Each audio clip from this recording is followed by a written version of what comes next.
जय हिंद। अभ्यास online class की इस नए वीडियो में मैं कृष्ण आप सभी का स्वागत करता हूं। आज की इस वीडियो सेक्शन में दोस्तों मैं फिर से लेकर के आया हूं आपके लिए छत्तीसगढ़ सामान्य ज्ञान एमसीक्यू और ये पार्ट नंबर दोस्तों 24 है। अगर आप अन्य पार्ट नहीं देखे हो तो प्लेलिस्ट में जा करके इस छत्तीसगढ़ सामान्य ज्ञान एमसीक्यू आप चेकआउट कर सकते हैं। वहाँ पास आपको पूरे 23 पार्ट देखने को मिल जाएगा। अगर आप competition exam CG Vyapam CGPSC या फिर सीजी पुलिस एग्जाम की प्रिपरेशन कर रहे हैं, क्योंकि उसके सिलेबस में दोस्तों छत्तीसगढ़ के से इंक्लूड क्वेश्चन आते हैं, तो उनका हम लगातार क्वेश्चन का प्रिपरेशन कर रहे हैं। तो आपका कितना क्वेश्चन सही होता है नीचे कमेंट बॉक्स में ज़रूर बता देते जाइएगा। और चलिए वीडियो को स्टार्ट करते हैं, लास्ट तक ज़रूर देखिएगा। तो चलिए वीडियो स्टार्ट करते हैं।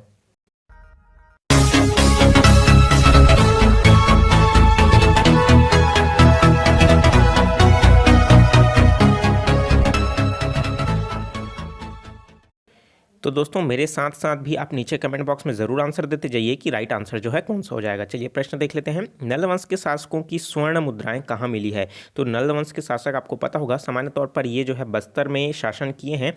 तो इनकी जो स्वर्ण मुद्राएं हैं हमको कहाँ से मिली हुई है? तो टेमरा से, कुरुसपाल से, अड़ेंगा से या फिर बारसूर से। तो इसका राइट आंसर जो हो जाएगा दोस्तों, अड़ेंगा नामक जो जगह है वहाँ से नल वंश के शासकों का स्वर्ण मुद्राएं हमें मिली हुई है। लगभग जो है वराह राज के दोस्तों लगभग 29 जो स्वर्ण मुद्राएं हैं हमें प्राप्त हुई है। ठीक है, तो ऑप्शन नंबर सा क्या हो जाएगा? करेक्ट आंसर हो जाएगा। चलिए देखते हैं नेक्स्ट क्वेश्चन।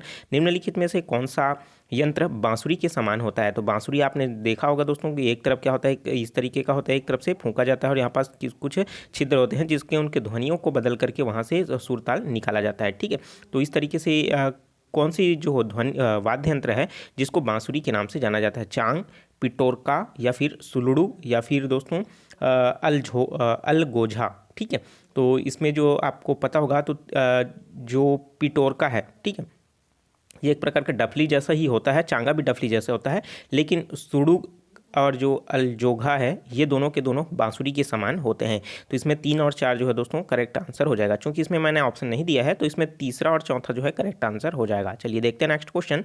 मुख्यमंत्री के अधीन विभागों का सचिव कौन होता है? तो भाई मुख्यमंत्री जो है अपना कोई भी विभाग को अपना रख सकता है, तो उसका जो प्रमुख होगा कौन होगा भाई? सामान्य तौर पर जो सचिव होता है वही होता है। तो ऑप्शन देख लेते हैं। प्रत्येक विभाग का पृथक से सचिव होगा, मुख्य सचिव, अपर सचिव या फिर अतिरिक्त अपर सचिव। तो भाई अगर 2-3 को संभाल रहे हैं तो उनके लिए पर्टिकुलर सचिव तो होगा, लेकिन उन दोनों के सभी रूप से मुख्य तौर पर एक और सचिव होगा जिसको मुख्य सचिव के नाम से जाना जाएगा। तो option number B is a correct answer हो जाएगा। ठीक है, और चूंकि दोस्तों मुख्य सचिव जो होता है एक आईएएस रैंक का अधिकारी होता है, सीनियर जो होता है आईएएस ही होता है, जो काफ़ी लॉन्ग टाइम तक जो है कार्य पर लगे रहते हैं, तो उनका प्रमोशन के तौर पर जो है ये सामान्य तौर पर मुख्य सचिव के रूप में उनकी नियुक्ति होती है। ठीक है, चलिए देखते हैं नेक्स्ट क्वेश्चन। छत्तीसगढ़ में उदंती अभ्यारण्य की स्थापना वर्ष क्या है? तो 1981, 1982, 1983, 1984। तो इसके लिए इंपॉर्टेंट है, इस पर लगातार मैंने वीडियो में पूरा डिटेल मैंने समझाने की कोशिश की है कि छत्तीसगढ़ में कितने अभ्यारण्य हैं, कितने और राष्ट्रीय उद्यान हैं, सबके बारे में मैंने डिटेल से बताया है। ठीक है, तो उदंती जो है दोस्तों इसके लिए राइट आंसर जो हो जाएगा वो क्या हो जाएगा कि इसकी जो स्थापना वर्ष है वो क्या है? 1984 होना चाहिए, लेकिन 1984 है, सॉरी। तो ये क्या हो जाएगा दोस्तों? ये हो जाएगा 1983। ठीक है, तो 1983 में क्या हुआ है? उदंती अभ्यारण्य की स्थापना हुई है। तो चलिए दोस्तों जितना अभ्यारण्य है मैं उसको एक बार आपको क्लियर करा देता हूँ, तो क्योंकि आप जितना ज़्यादा रिवाइज करेंगे उतना ही ज़्यादा आपको अगर रटेंगे तो बहुत ज़्यादा इंपॉर्टेंट हो जाएगा। क्योंकि चांसेस क्या होता है कि भाई उस बदलने वाला तो कुछ है नहीं, हमें हर हाल में क्या करना है उसको याद ही रखना है। तो रटाते हो तो रट लीजिए, याद होता है तो याद कर लीजिए, कुल मिला के क्वेश्चन जो है हमारे से सॉल्व होना चाहिए। तो चलिए देख लेते हैं जितने भी अभ्यारण्य हैं उसको। तो आपको पता होगा दोस्तों कि छत्तीसगढ़ में जो 3 है राष्ट्रीय उद्यान है और 11 क्या है? अभ्यारण्य है। तो चलिए अभ्यारण्य को एक एक करके देख लेते हैं। अगर हम लोग जिला वाइज देखें तो कोरिया जिले में आपको दोस्तों गुरु घासीदास राष्ट्रीय उद्यान देखने को मिलेगा, जिसका अगर मैं क्षेत्रफल की बात करूं तो 1441 जो है इसका वर्ग की क्षेत्रफल में वर्ग किलोमीटर है। अब सबसे पहले बात कर लेते हैं सूरजपुर में जो अभ्यारण्य आता है वो है दोस्तों सेमरसोल अभ्यारण्य है। ठीक है, सॉरी, तमोर पिंगला है। तो तमोर पिंगला जो है सूरजपुर में आपको देखने को मिलेगा। तमोर पिंगला जो है दोस्तों छत्तीसगढ़ के में जो है क्षेत्रफल की दृष्टि से सबसे बड़ा जो है अभ्यारण्य है। अगर मैं इसकी स्थापना वर्ष की बात करूं तो 1978 में इसकी जो है स्थापना हुई है। अगर क्षेत्रफल की बात करूं तो 608 वर्ग किलोमीटर में जो ये फैला हुआ है और सामान्य तौर पर नीलगाय के लिए प्रसिद्ध है। चलिए अब बात कर लेते हैं दूसरा जो है बलरामपुर। तो बलरामपुर जिले में जो स्थित है वो सेमरसोल अभ्यारण्य है। ठीक है, तो इसके अगर स्थापना वर्ष की बात करूं तो 1978 में ये भी स्थापना हुई है और साथ ही साथ अगर मैं इसके क्षेत्रफल की बात करूं तो 430 वर्ग किलोमीटर में ये फैला हुआ है। तो ये बादल आपका तमोर पिंगला और जो सेमासोर है दोनों नील गाय के लिए दोस्तों संरक्षण के लिए बनाया गया है। अब बात कर लेते हैं तीसरा जो है जसपुर जिले में आता है। जसपुर में जिले में है दोस्तों बादलखोल, जो कि क्या है छत्तीसगढ़ का सबसे छोटा जो है अभ्यारण्य है। इसकी स्थापना वर्ष की बात करें तो 1975 में दोस्तों ये इसकी स्थापना हुई है। और क्षेत्रफल की बात करें तो 105 किलोमीटर में क्या हुआ है दोस्तों, वर्ग किलोमीटर में ये फैला हुआ है। सामान्य तौर पर दोस्तों ये जसपुर का ढाब के नाम से इसको जाना जाता है। ठीक है, चलिए अब बात कर लेते हैं। अब अगर क्रम में देखें तो रायगढ़ में आता है दोस्तों कौन सा अभ्यारण्य आता है, वो है गोमर्दा अभ्यारण्य, जिसकी स्थापना वर्ष की बात करें तो 1975 में इसकी स्थापना हुई है। और क्षेत्रफल की बात करें तो 278 वर्ग किलोमीटर पर ये फैला हुआ है। सामान्य तौर पर यह सोन कुत्ता के लिए जो है प्रसिद्ध है। उसके नीचे जस्ट अगर हम लोग आते हैं तो महासमुंद में हमको देखने को मिलता है दोस्तों बारनवापारा। तो बारनवापारा अभ्यारण्य की जो स्थापना हुई है वो 1976 में हुई है। और इसके क्षेत्रफल की बात करें तो ये 245 वर्ग किलोमीटर पर ये फैला हुआ है। सामान्य तौर पर यहाँ पर शाकाहारी जो जानवर है उनके संरक्षण के लिए एवं सर्प जो है सर्वाधिक मात्रा में यहाँ पास पाए जाते हैं। और तुरतुरिया आश्रम आपने देखा होगा तो इसी के अंतर्गत ही वो आता है। ठीक है, विशेष रूप से यहाँ पास जो है बलमदेही नदी इसके बीच से गुजरती है और जहाँ पास 7 देवधार जलप्रपात का निर्माण इसी अभ्यारण्य पर होता है। उसके नीचे जस्ट अगर हम लोग आते हैं, कहाँ जाते हैं, गरियाबंद जिले में। तो गरियाबंद जिले में हमको देखने को मिलता है दोस्तों उदंती अभ्यारण्य। उदंती अभ्यारण्य में दोस्तों अगर इसकी स्थापना वर्ष की बात करें तो 1983 में इसकी स्थापना हुई है। और क्षेत्रफल की बात करें तो ये 230 वर्ग किलोमीटर में क्या हुआ है, ये फैला हुआ है। और सामान्य तौर पर दोस्तों ये जो है उड़ीसा राज्य से लगा हुआ है, उसमें कुछ हिस्सा जो है इसमें का उड़ीसा राज्य में भी आता है। और इसके बाद हम देखते हैं धमतरी जिले में। तो धमतरी में दोस्तों हमको देखने को मिलता है सीता नदी अभ्यारण्य।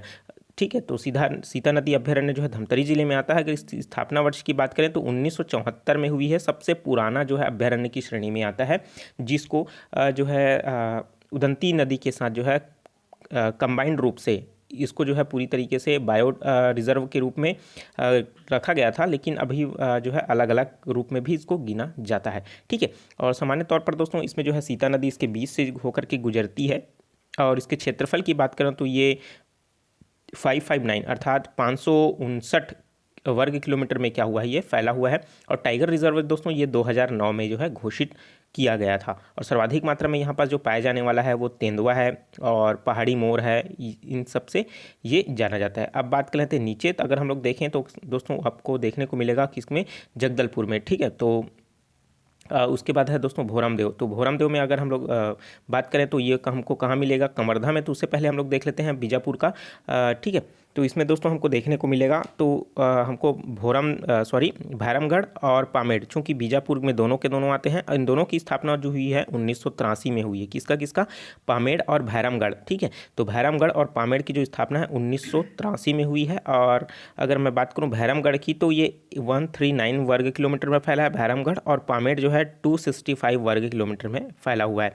ठीक है, अब बात कर लेते हैं और आपको इसी के अंतर्गत ही आपको क्या हो जाएगा दोस्तों, एक राष्ट्रीय उद्यान देखने को मिलेगा। और जगदलपुर में दोस्तों आपको एक कांगेर घाटी नेशनल पार्क देखने को मिलेगा। ठीक है, तो इस तरीके से हमको ऊपर बचा हमारे पास 2 अभ्यारण्य, जिसमें से है एक भोरमदेव और मुंगेली का है आपका अचानक मार्ग। ठीक है, तो अगर मैं भोरमदेव की बात करूं तो भोरमदेव की स्थापना जो है 2001 में हुई है। और चूंकि ये सबसे नवीनतम अभ्यारण्य की श्रेणी में आता है।